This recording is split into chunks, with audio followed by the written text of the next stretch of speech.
Bismillahirrahmanirrahim. Assalamualaikum. Belajar lagi bersama Parisdi. Kali ini kita ketemu satu soal, tapi anaknya banyak sekali. Percayalah, dengan memahami satu soal ini, kalian akan menguasai hampir semua permasalahan yang muncul sekitar arus bolak-balik, terutama rangkaian seri RLC. Coba di video ini di pause dulu, kerjakan sebisa kalian. Kemudian setelah mendapatkan jawaban, nanti cocokkan dengan pembahasan yang ada di video ini, supaya kalian bisa mengerti banget. Sebuah resistor R, induktor L dan kapasitor C disusun seri dan dipasang pada sumber tegangan bolak-balik seperti gambar berikut. Nah, kita lihat di sini ada komponen-komponen resistor R ya, 120 ohm, kemudian induktor L 0,8 Henry dan kapasitor C 100 mikrofarad. Kemudian ada sumber tegangan, ada persamaan tegangannya, fungsi waktu. Nih, kalau kurang jelas saya tulis ulang.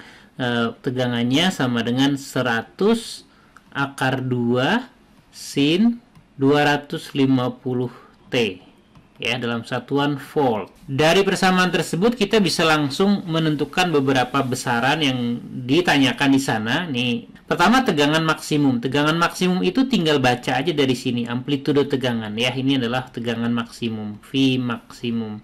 Jadi dari sini jelas sekali bahwa tegangan maksimumnya adalah 100 akar 2 volt. Nah, kemudian berikutnya tegangan puncak ke puncak. Puncak-puncak itu, nah ini kan fungsi sinus. Kalau fungsi sinus kita gambarkan, nah kurang lebih seperti ini, ya.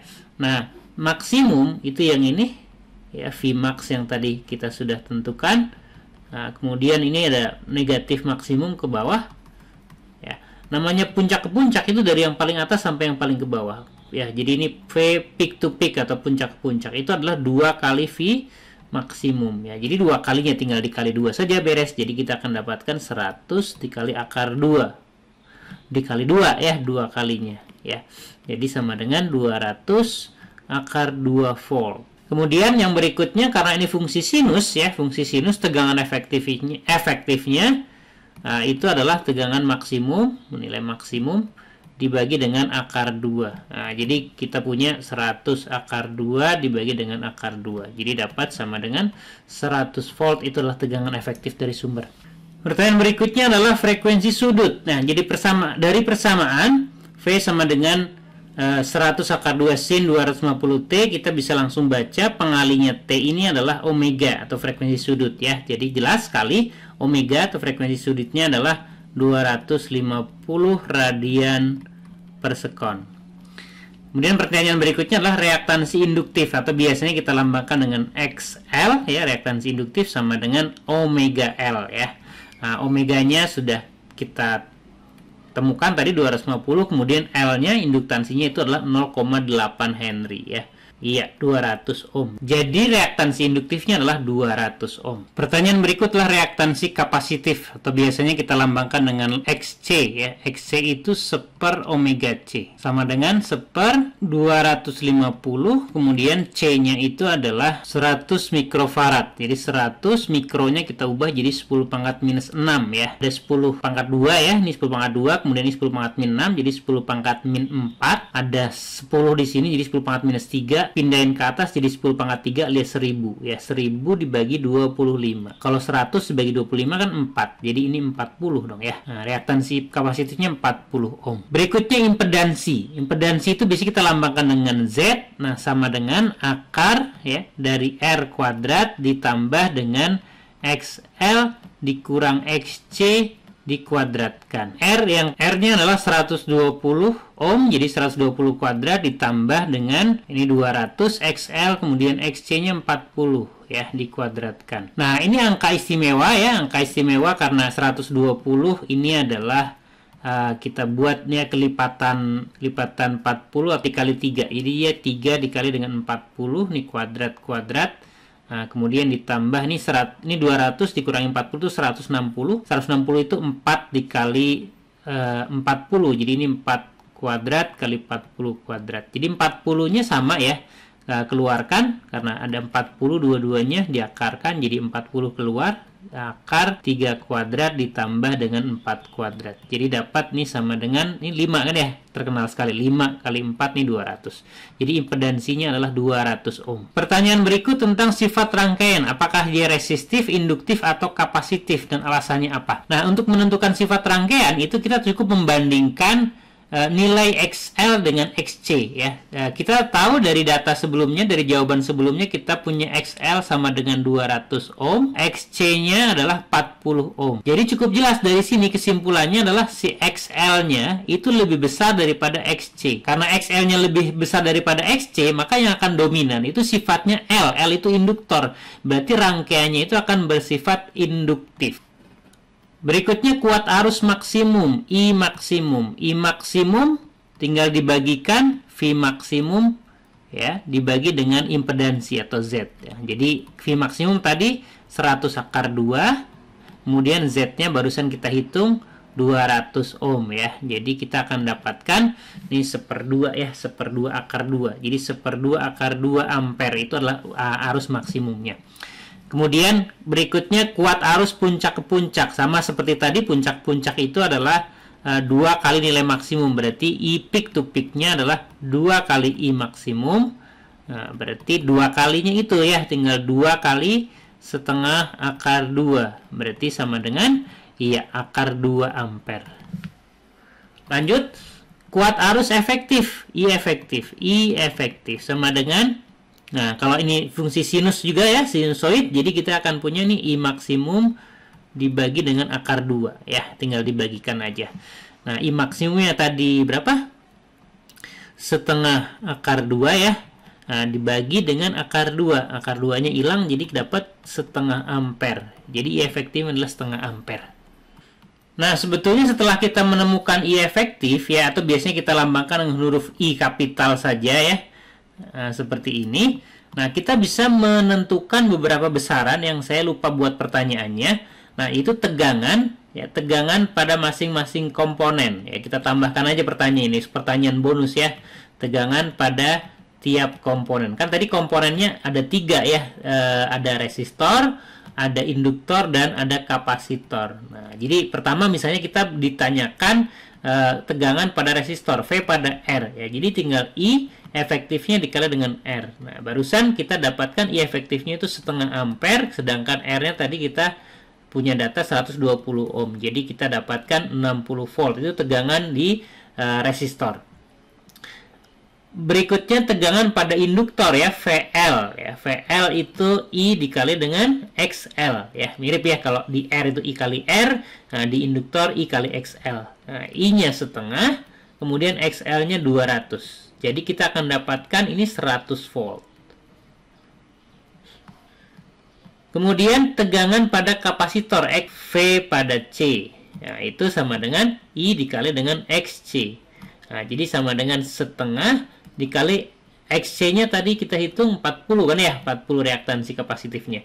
Jadi sama dengan 20 volt. Nah, seperti itu ya. Nah, kemudian di sini ada pertanyaan L, beda sudut fase antara arus dengan tegangan. Nah, untuk menentukan beda sudut fase antara arus dan tegangan, kita bisa menggunakan diagram fasor ya, menggambarkan fasornya. Garis mendatar itu untuk R, kemudian garis vertikal itu selisih antara XL dengan XC. Kebetulan XL-nya lebih besar, jadi XL dikurang XC-nya ke sana ya. Nah, kemudian ini sisi miringnya adalah impedansi alias Z. Sudut antara R dengan Z, inilah beda sudut fase antara arus dengan tegangan ya.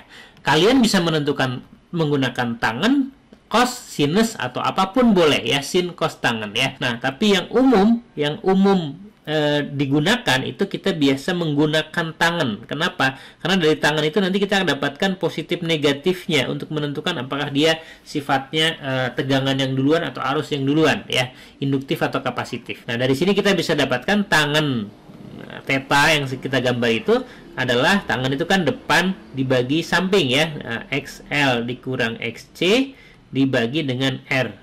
Nah, jadi dapat sama dengan 200 dikurangi XC-nya itu 40 dibagi dengan 120.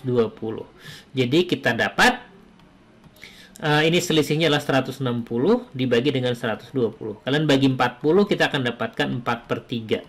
Nah, dari situ kita mendapatkan jawaban bahwa sudut antara arus dan tegangan adalah, ini tangannya 4/3.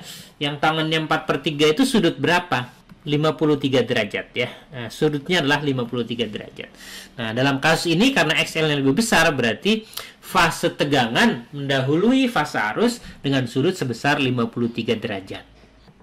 Pertanyaan-pertanyaan berikutnya seputar daya ya. Kita mulai dengan daya real ya, atau biasanya disebutnya juga sebagai daya aktif atau daya nyata. Lambangnya P ya, saya bisa lambangkan P. Nah, ini I efektif kuadrat dikali dengan R ya. Jadi I efektifnya tadi kita sudah punya setengah ampere, jadi setengah dikuadratkan dikali R-nya adalah 120 ohm. Jadi kita akan punya setengah kuadrat seperempat kali 120, 30 watt ya. Nah, inilah sering juga disebut sebagai daya disipasi ya. Kemudian berikutnya daya reaktif ya. Biasanya kita lambangkan dengan huruf Q ya. Nah, itu adalah I efektif, rumusnya nyontek aja ya, kuadrat dikali dengan X ya. X-nya itu adalah XL dikurang XC. Nah, jadi kita akan punya setengah kuadrat dikali dengan selisih antara XL dengan XC, kan tadi sudah kita hitung ya. 200 ya, diulang lagi boleh, ngitungnya boleh diulang lagi ya. Dikurang 40 itu 160 ya. 160 kali seperempat berarti ini 40. Nah, ini beda dengan daya real. Kalau daya real itu satuannya watt ya, daya reaktif itu adalah satuannya volt ampere reaktif ya. Terakhir itu daya semu. Daya semu itu biasanya kita lambangkan dengan huruf S ya. Nah, ini juga bisa kita hitung menggunakan rumus I efektif kuadrat. Nah, tapi dikalinya dengan Z ya, dikali dengan Z. Jadi sama dengan berapa? Sama dengan I efektifnya masih setengah kayak tadi ya, setengah dikuadratkan dikali dengan Z. Z-nya 200 ya, 200. Berarti sama dengan berapa? Sama dengan 50. Nah, satuannya beda juga. Kalau tadi daya real itu satuannya watt, reaktif itu satuannya var, volt ampere reaktif. Kalau daya semu itu satuannya volt ampere. Terakhir terkait dengan daya itu adalah faktor daya. Faktor daya itu sebetulnya aslinya adalah perbandingan daya real ya, P dibandingkan dengan daya semu S ya. Jadi P per S. P per S itu berarti 30 dibagi dengan 50. Jadi 3/5 alias 0,6 ya, 0,6. Nah, ini betul ya, sama dengan cos theta. Theta yang ini kan, cos 53 derajat itu kira-kira 0,6 ya. Pertanyaan berikutnya adalah komponen manakah yang mendisipasikan energi listrik dalam rangkaian? Ini cukup jelas ya. Jadi yang mendisipasikan daya dalam rangkaian atau energi listrik dalam rangkaian itu adalah komponen ya. Secara umum jawaban umumnya adalah komponen yang mempunyai hambatan ya, yang punya hambatan. Nah, dalam rangkaian tadi disebutkan bahwa yang mempunyai hambatan itu cuma R, hanya si resistor ya. Artinya induktornya dianggap nggak punya hambatan dalam, sumber arus atau sumber tegangannya nggak punya hambatan dalam. Nah, sehingga dalam jawaban untuk soal ini adalah dia cuma si resistor saja ya. Nah, tapi tidak selalu begini ya. Nanti mungkin akan ada soal yang menyebutkan sumber tegangannya punya hambatan dalam. Nah, berarti dia juga mendisipasikan energi listrik. Nah, kalau misalnya disebut juga misalnya induktornya punya hambatan dalam, maka dia juga akan mendisipasikan energi listrik ya, atau menggunakan daya aktif. Nah, gitu ya. Kemudian pertanyaan R adalah persamaan arus listrik. Nah, ini menarik ya. Nah, tadi kan kita sudah punya persamaan tegangannya ya. Persamaan tegangannya itu V. Rumusnya adalah V maksimum. Tadi yang 100 akar 2 ya. Kemudian sin omega T. Omeganya tadi 250. Omeganya tadi 250 ya. Nah, tadi kita tulis ulang ini 100 akar 2. Kemudian sin 250T. Nah, ini adalah persamaan tegangan. Nah, kita tahu bahwa di soal ini tadi kita sudah menarik kesimpulan bahwa beda sudut fase antara arus dengan tegangan itu 53 derajat. Jadi, kita sudah menarik kesimpulan bahwa beda fase antara arus dan tegangan itu 53 derajat dengan tegangan itu duluan ya. Fase tegangannya duluan karena XL-nya lebih gede ya. Berarti I-nya tertinggal. Kalau tegangan duluan kan I-nya tertinggal ya. Coba disimak video penjelasan teori tentang itu ya.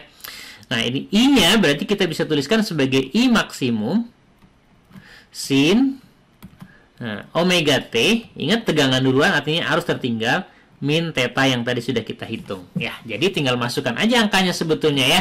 Nah, kita akan dapatkan I maksimumnya adalah setengah akar 2 sin omega T nya 250 sama dengan yang sumbernya kan ya. Nah, min, nah ini kalau dalam derajat berarti 53 derajat. Nah, seperti ini. Jadi inilah persamaan arus ya. Ini satuannya ampere. Pertanyaan selanjutnya, apa yang dapat dilakukan untuk menaikkan faktor daya? Jadi faktor daya itu perbandingan antara daya nyata dengan daya semu. P per S alias tadi bisa kita hitung menggunakan cosinus theta ya, cosinus theta. Dan kalau kalian ingat-ingat ya, kita juga bisa menggunakan P itu kan I kuadrat, I efektif kuadrat dikali dengan R ya.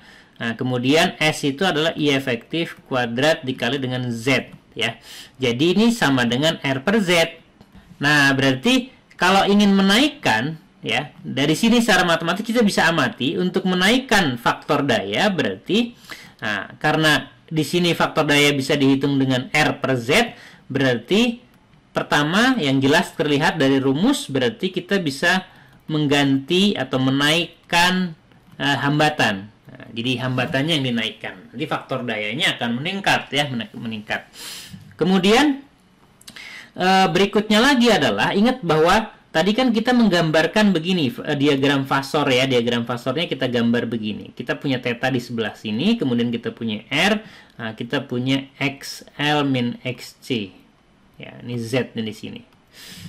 Nah, selain mengubah R, kita juga bisa memperbesar cosinus theta alias memperkecil theta kan, berarti kalau cosnya makin besar kan sudutnya makin kecil. Nah, berarti kita bisa lakukan dengan cara mengubah atau memperkecil selisih antara XL dengan XC. Gitu ya. Memperkecil XL dengan memperkecil selisih XL dengan XC. Gitu ya, menaikkan R itu alternatif pertama. Gitu ya. Nah, yang kedua adalah memperkecil. Nah, ini saya tulis begini ya. Selisih nilai mutlaknya ya. XL dengan XC. Gitu ya. Alternatif lainnya adalah dengan memperkecil selisih antara XL dengan XC ya, memperkecil XL min XC-nya. Nah, memperkecil selisih XL min XC ini kan bisa juga dilakukan dengan cara apa? Ya, memperkecil L ya, memperkecil XL gitu. Atau memperbesar XC gitu. Jadi memperkecil L itu bisa dengan cara memperkecil L-nya gitu, karena XL kan omega dikali L. Nah, atau menaikkan C ya, menambahkan menaikkan XC. Itu bisa dilakukan dengan cara C-nya yang diperkecil. Gitu ya, C-nya diperkecil. Oke, ini pertanyaan terakhir. Agar terjadi resonansi, berapa nilai C yang harus ditambahkan dalam rangkaian? Kata kunci ini resonansi ya. Resonansi itu syaratnya adalah ketika XL-nya itu sama dengan XC ya, reaktansi induktifnya sama dengan reaktansi kapasitif. Reaktansi induktif adalah omega dikali L.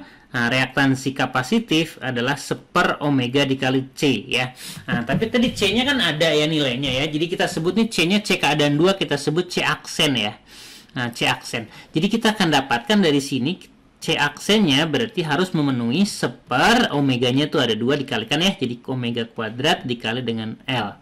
Nah, kita hitung dulu nih. Kapasitas akhir, kondisi akhir ya, C aksen itu jadi berapa nilainya? Seper omeganya tadi 250, masih ingat kan ya? Nah, dikuadratkan dikali dengan L. Nah, L-nya itu 0,8 Henry. Saya tulis ini 8 per 10 ya.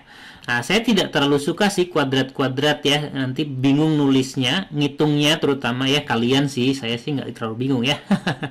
Oke ya. Nah, jadi 250 ini saya akan tulis 250 dikali 250 ya, dikali 8 per 10 ya. Nah, sepertinya nggak membuat apa-apa, tapi percayalah ini akan lebih mudah dihitung ya. Ya kan bisa pakai kalkulator Pak. Iya, kalau ujian kadang-kadang kalian nggak boleh pakai kalkulator, jadi kalian harus bisa ya, punya skill kayak gini, itu menguntungkan ya. Ini 10-nya coret sama yang bawah gitu ya, kemudian 25 kali 8 itu iya kan gampang kan, 25 kali 8 200. Jadi lebih indah angkanya buat dihitung ya. Kita akan punya seper 250 dikali dengan 200. Iya kan gampang tuh kelihatan, 25 kali 2 50. Oh iya juga ya. Nah, jadi kita akan punya seper jadinya 5, ini nolnya pangkat jadinya pangkat 4 ya. Nah, gitu. Pangkat 4 di bawah tentu saja ya. Jadi kita akan dapatkan ya, kalau kita kalikan dengan 10 pangkat 6 di atas ya, biar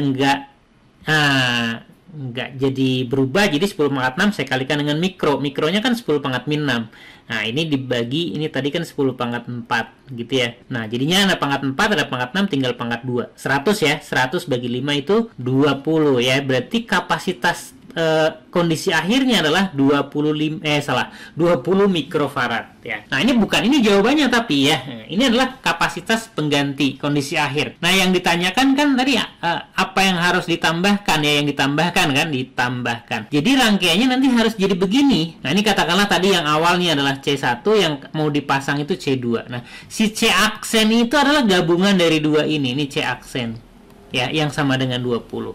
Nah, jadi kita hitung aja ya. Karena ini seri, kapasitornya berarti seper C aksen itu sama dengan seper C mula-mula yang udah dipasang ditambah seper C2 yang mau dipasang baru, yang ditambahkan itu ya.